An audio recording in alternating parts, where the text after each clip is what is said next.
ಈ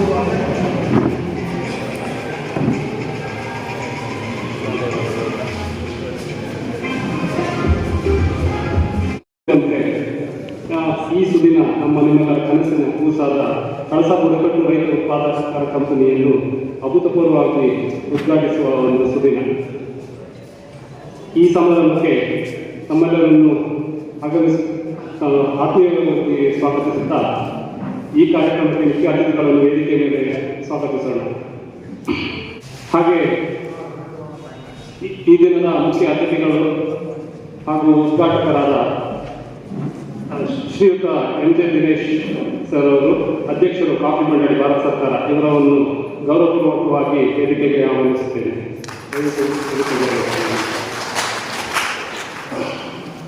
ಹಾಗೆ ಮುಖ್ಯ ಅತಿಥಿಗಳಾದ ಡಾಕ್ಟರ್ ಎಂ. ಸೆಂಥಿಲ್ ಕುಮಾರ್, ಸಂಶೋಧನಾ ನಿರ್ದೇಶಕರು, CCRI ಕಾಫಿ ಮಂಡಳಿ ಭಾರತ ಸರ್ಕಾರ, ಇವರನ್ನು ಸಹ ವೇದಿಕೆಗೆ ಆಹ್ವಾನಿಸುತ್ತೇನೆ.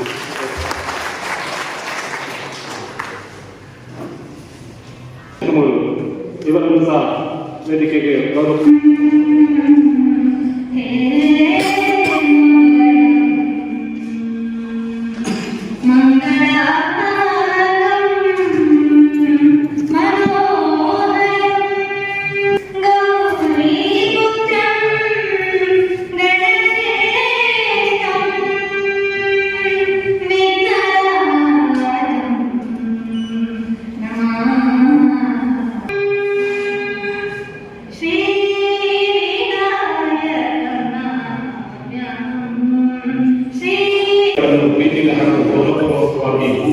ಸ್ವಾಗತ ಮಾಡಲು ಈ ಕಾರ್ಯಕ್ರಮವನ್ನು ನಡೆಸಿಕೊಡಲು ಸಂಸ್ಥೆಯ ನಿರ್ದೇಶಕರಾದ ಶ್ರೀ ಕೃಷ್ಣ ಚೆಟ್ಟಿ ಅವರು, ಕಳಸಮುಖಿನ ಒಡೆಯ ಕಾರ್ಯದರ್ಶಿ ಸ್ವಾಮಿ ಬಸವೇಶ್ವರ ಹಾಗೂ ಮಾತೆ ಅನ್ನಪೂರ್ಣೇಶ್ವರಿ ಅಮ್ಮನನ್ನು ಸ್ಮರಿಸುತ್ತಾ ಈ ದಿನದ ಶುಭ ಗಳಿಗೆಯಲ್ಲಿ ನಮ್ಮೆಲ್ಲರ ಬಹುದಿನದ ಕನಸಾಗಿದ್ದ ಹಾಗೂ ನಿಮ್ಮೆಲ್ಲರ ಸಹಕಾರದೊಂದಿಗೆ ಇಂದು Kalasa tribal farmers producer company limited ಎಂಬ ಸಂಸ್ಥೆಯ ಅಧಿಕೃತವಾಗಿ ರಚನೆಯಾಗಿದ್ದು, ಇದರ ಉದ್ಘಾಟನಾ ಸಮಾರಂಭದ ಕಾರ್ಯಕ್ರಮದ ಅಧ್ಯಕ್ಷತೆಯನ್ನು ವಹಿಸಿರುವ ಶ್ರೀಯುತ ಎಂ.ಆರ್. ಗೋಗಯ್ಯ, ಅಧ್ಯಕ್ಷರು, ಕಳಸ ಬುಡಕಟ್ಟು ರೈತ ಉತ್ಪಾದಕರ ಸಂಘ, ಇವರಿಗೆ ನನ್ನ ಆತ್ಮೀಯ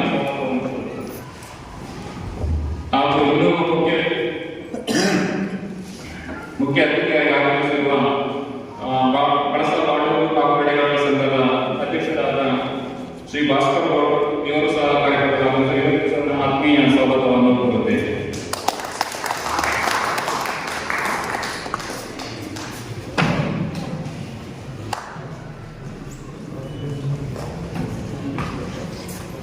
ಹಾಗೂ ಇನ್ನು ಈ ಕಾರ್ಯಕ್ರಮ ಮುಖ್ಯ ಅತಿಥಿಯಾಗಿರುವ ಇನ್ನೊಬ್ಬರು ವಿಶ್ವನಾಥ್ ಪಡಗಲಿ, ಹಿರಿಯ ಸಂಪರ್ಕ ಅಧಿಕಾರಿಗಳು, ವಿಸ್ತರಣೆ ಕಾಫಿ ಮಂಡಳಿ ಮೂಡಿಗೆರೆ, ಇವರಿಗೂ ಸಹ ನನ್ನ ಆತ್ಮೀಯ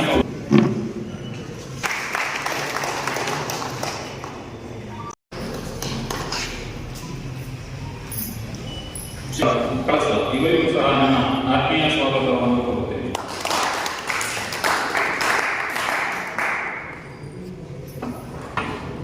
ಹಾಗೂ ಈ ಕಾರ್ಯಕ್ರಮಕ್ಕೆ ಆಗಮಿಸಿರುವ ಶ್ರೀಕಾಂತ್ ಕಾಫಿ ಬೆಳೆಗಾರರು, ಇವರಿಗೂ ಸಹ ಆತ್ಮೀಯವಾಗಿ ಸ್ವಾಗತವನ್ನು ಕೋರುತ್ತೇವೆ.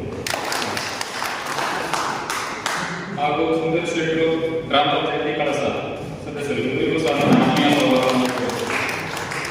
ನಾಗೇಂದ್ರ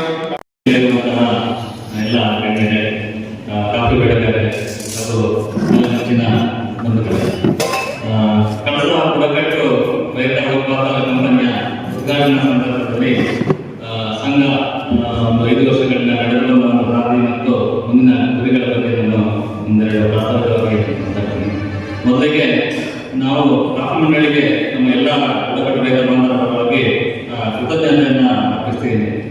ಕಾರಣ ಇದೆ, ಕಾಫಿ ಮಂಡಳಿ 2019ರಲ್ಲಿ ಕರ್ನಾಟಕ ಮಾಸಿಕ ವಾಲ್ಮೀಕಿ ಪರಿಶಿಷ್ಟ ವರ್ಗಗಳ ಅಭಿವೃದ್ಧಿ ನಿಗಮದ ಆಧಾರದಲ್ಲಿ ಚಿಕ್ಕಮಗಳೂರು ಕಾಫಿ ಮಂಡಳಿಯ ಅಧ್ಯಕ್ಷರಾದ ಶ್ರೀಯುತ ಎಂ.ಜೆ. ದಿನೇಶ್ ಅವರು, ಕಳಸ ಬುಡಕಟ್ಟು ರೈತ ಉತ್ಪಾದಕರ ಕಂಪನಿ ಇದರ ನೋಂದಣಿ ಪ್ರಮಾಣ ಪತ್ರವನ್ನು ಸಂಸ್ಥೆಯ ಪದಾಧಿಕಾರಿಗಳು ಹಾಗೂ ಸದಸ್ಯರಿಗೆ ಹಸ್ತಾಂತರಿಸಬೇಕಾಗಿ ವಿನಂತಿಸಿಕೊಳ್ಳುತ್ತೇವೆ.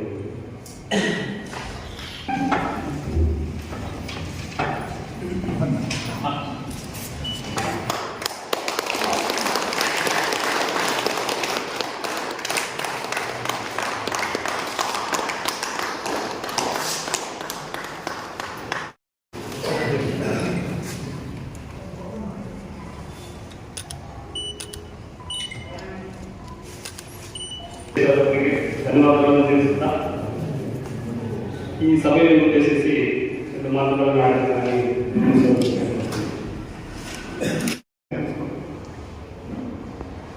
ನಾನು ಕಳೆದ ವರ್ಷ ಅರಕು ವ್ಯಾಲಿಗೆ ಹೋಗಿದ್ದು. ಆಂಧ್ರದಲ್ಲಿ ಒಂದು ಜಿಲ್ಲೆ ಸುಮಾರು 2.5 ಲಕ್ಷದಷ್ಟು ಬುಡಕಟ್ಟು ಜನಾಂಗ ಇರುವ ಜಿಲ್ಲೆ.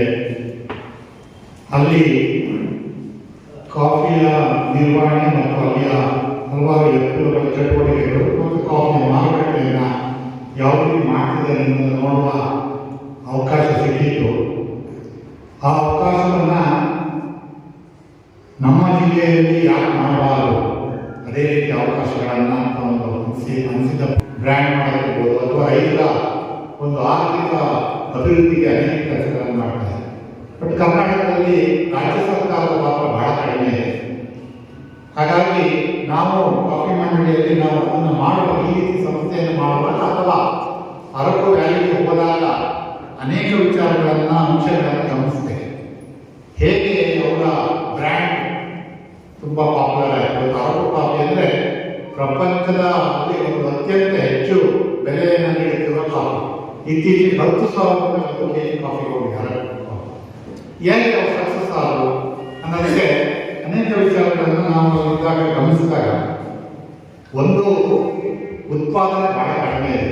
ಸುಮಾರು ಪರೀಕ್ಷೆಯನ್ನು ಮಾಡೋದು ಪ್ರತಿಯೊಂದು ಮಣ್ಣು ಪರೀಕ್ಷೆಯ ಅಗತ್ಯತೆ ಬಹಳ ಇದೆ. ನಾವು ಎಷ್ಟು ಹಣವನ್ನು ಹೋಲ್ ಮಾಡ್ತೀವಿ ಅಂದರೆ ನಾವು ಅನೇಕ ಗೊಬ್ಬರಗಳು ಬೇಕಾಗಿಲ್ಲ ಕಾಫಿಗಳಿಗೆ. ಆದರೆ ನಾವು ಸುಮ್ಮನೆ ಗೊಬ್ಬರಗಳನ್ನು ಮಣ್ಣು ಪರೀಕ್ಷೆ ಆಧಾರದ ಮೇಲೆ ನಾವು ಗೊಬ್ಬರವನ್ನು ಹಾಕಿದ್ರೆ ಒಂದು ದೇಶಕ್ಕೂ ಅದೇಕೆಂದರೆ ಎಲ್ಲ ಮಟ್ಟದಲ್ಲಿ ಇಂಪೋರ್ಟ್ ಮಾಡ್ಕೊಳ್ತೀವಿ, ಬೇರೆ ದೇಶಕ್ಕೆ ಬರುತ್ತೆ. ಹಾಗಾಗಿ ಅದರಿಂದ ನಮಗೆ ಆರ್ಥಿಕವಾಗಿ ಬೀಳುತ್ತೆ. ನೀವು ಬೇಡದ ಗೊಬ್ಬರವನ್ನು ಹಾಕುವ ಅವಶ್ಯಕತೆ ಇಲ್ಲ. ಅದು ನಾವು ಆಂಧ್ರದಲ್ಲೂ ಹಾಕಬೇಕು. ನಾನು ನಾಗಾಲ್ಯಾಂಡ್ ಹೋಗಿದ್ದೆ, ಅಲ್ಲೂ ಡ್ರೈವರ್ ಕಾಫಿ ಬೆಳೀತಿದ್ದಾರೆ. ಅಸ್ಸಾಂ ಮತ್ತು ಎಲ್ಲ ಕಡೆ ಒರಿಸ್ಸಾದ ಹೋದಾಗ ಅಲ್ಲೂ ಅಷ್ಟೇ ಈ ಜ್ಞಾನವನ್ನು ನಾನು ಸಾಕಷ್ಟು ಅದರಲ್ಲಿ ಕೆಲಸವನ್ನು ಮಾಡ್ತಾ ಇದ್ದೇವೆ. ಕಾಫಿ ಮಂಡಳಿ ಅನೇಕ ಸಬ್ಸಿಡಿಗಳನ್ನು ನಾವು ಆಂಧ್ರದಲ್ಲಿ ಕೊಡ್ತಾ ಇದ್ದೇವೆ ಮತ್ತು ಇಲ್ಲೂ ನಿಮ್ಮ ಪ್ರಾಜೆಕ್ಟ್ಗಳಿಗೆ ಸಹಾಯವನ್ನು ಮಾಡ್ತಾ ಇದೆ. ವಿಸ್ತೀರ್ಣ ಅಂದರೆ ಕಾಫಿಯನ್ನು ಗಿಡವನ್ನು ಹಾಕಬೇಕು ಲೇಟ್ ಮಾಡ್ಬಿಟ್ಟು ಅಲ್ಲಿಯ ರಾಜ್ಯ ಸರ್ಕಾರದಲ್ಲಿ 2 ಡಿಪಾರ್ಟ್ಮೆಂಟ್ ಇದೆ. ಕಾಫಿಯೊಂದಿಗೆ ನಾವು ಹಣಕಾಸನ್ನು ಕೊಡ್ತೀವಿ, ನರ್ಸರಿ ಗಿಡಗಳನ್ನು ಮಾಡೋದಕ್ಕೆ ನಾವು ಕಾಫಿ ಬೀಜಗಳನ್ನು ಕೊಡ್ತೀವಿ. ಇವೆಲ್ಲವನ್ನು ಮಾಡಿದಾಗ ಅವರು ಆ ಗಿಡಗಳನ್ನು ಮಾಡಿ ಅದನ್ನು ರೈತರಿಗೆ ಕೊಡ್ತಾ ಇದ್ದಾರೆ. ಹಾಗೆ ಸುಮಾರು ಬೀಜಗಳನ್ನು ಕೊಡುವ ಕೆಲಸಗಳನ್ನು ಮಾಡಿ ಅಲ್ಲಿಯ ರೈತರಿಗೆ ಅನೇಕ ಸವಲತ್ತುಗಳನ್ನು ನೋಡ್ತಾ ಇದ್ದಾರೆ. ಇದು ರೈತರ ಪರವಾಗಿ ಕೆಲಸ ಮಾಡುವುದು ITDA ಅಂತ ಅಲ್ಲಿಯ ಒಂದು ಸರ್ಕಾರಿ ಸಂಸ್ಥೆ. ಅದೇ ರೀತಿ ಮಾರುಕಟ್ಟೆ ಬಂದಾಗ ಗಿರಿಜನ ಕೋಆಪರೇಟಿವ್ ಕಾರ್ಪೊರೇಷನ್ ಅಂತ ಒಂದು ಈ ಕೋಆಪರೇಟಿವ್ ಮಾಡಿಬಿಟ್ಟು ಅದಕ್ಕೊಂದು IAS ಆಫೀಸರ್ನ ಇಟ್ಟಿದ್ದಾರೆ. ಅಲ್ಲಿ ಏನು ಮಾಡ್ತಾರೆ ಅಂದರೆ ಕಾಫಿಯನ್ನು ಪರ್ಚೇಸ್ ಮಾಡಿ ಬ್ರ್ಯಾಂಡಿಂಗ್ ಅನ್ನು ಮಾಡ್ತಾ ಇದ್ದಾರೆ. ಕಾಫಿಯೊಂದಿಗೆ ಬೇರೆ ಬೇರೆ ಜೇನಿರ್ಬೋದು, ಬೇರೆ ಬೇರೆ ವಸ್ತುಗಳನ್ನು ಬ್ರ್ಯಾಂಡಿಂಗ್ ಮಾಡಿ ಕಾಫಿಯನ್ನು ಕಳೆದ ಬಾರಿ ಅತ್ಯುತ್ತಮವಾದ ಬ್ರ್ಯಾಂಡಿಂಗ್, ದೇಶದ ಅತ್ಯುತ್ತಮವಾದ ಬ್ರ್ಯಾಂಡಿಂಗ್ ಯಾವ ಸಂಸ್ಥೆ ಅಂದರೆ ಅದು ಗಿರಿಜನ ಕೋಆಪರೇಟಿವ್ ಕಾರ್ಪೊರೇಷನ್ ಆಂಧ್ರ ಪ್ರದೇಶದ ಸಂಸ್ಥೆಗೆ ಸಿಕ್ಕಿದೆ. ಸೊ ಅವರು ಬಂದಿದ್ರು, ಮೊನ್ನೆ ಬಾಡವನ್ನು CCR ಬಂದಿದ್ರು. ಹಾಗೆ ಈ ರೀತಿಯಾದ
ವಿನಯ್ ಅವರಿಗೆ ಧನ್ಯವಾದಗಳನ್ನು ತಿಳಿಸುತ್ತೇನೆ.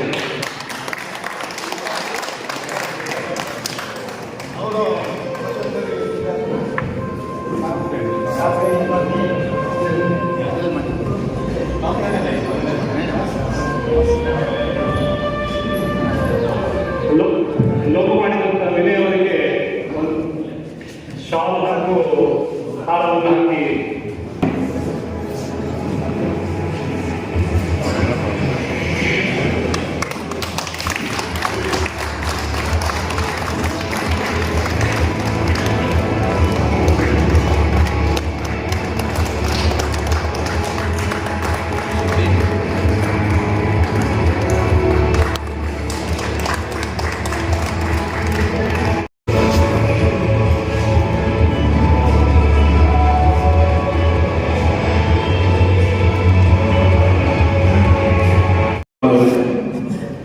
ಎಲ್ಲರಿಗೂ ನನ್ನ ನಮಸ್ಕಾರ. ಹಾಗೂ ಈಗ ಈ ಒಂದು ಅವಕಾಶ ಕೊಟ್ಟಿರ್ತಕ್ಕಂಥ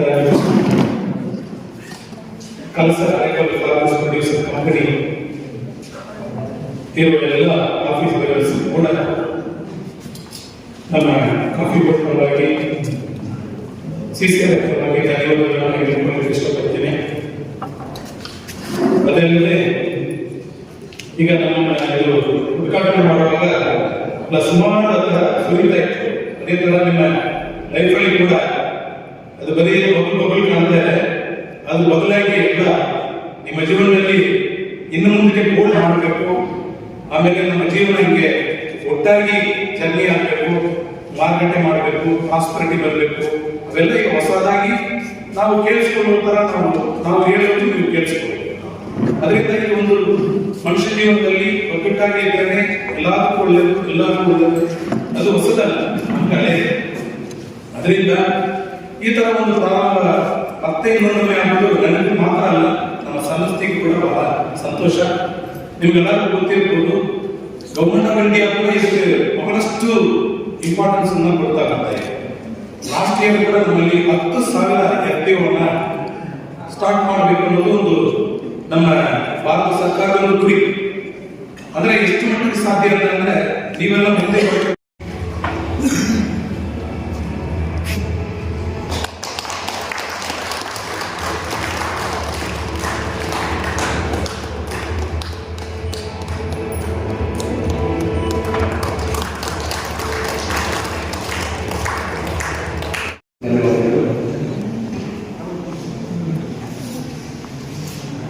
ಹಾಗೆ ಈ ದಿನ ವಿಶೇಷವಾಗಿ ಮೂಡಿಗೆರೆ ಮಹಿಳಾ ಅವರು ತಮ್ಮ ಸಂಸ್ಥೆಯ ವತಿಯಿಂದ ಕಾಫಿಯಿಂದ ಉತ್ಪಾದಿಸಿರುವಂತಹ ಕೆಲವು ಉತ್ಪನ್ನಗಳನ್ನು ಈ ವೇದಿಕೆ ಮೇಲೆ ಬಂದು ಪರಿಚಯಿಸಲು ಅನುವು ಮಾಡಿಕೊಡಿ ಅಂತ ಕೇಳ್ಕೊಂಡಿದ್ದು. ಹಾಗಾಗಿ ಅವರಿಗೆ ಅವಕಾಶ ಮಾಡಿಕೊಡ್ತಾ ಇದ್ವಿ.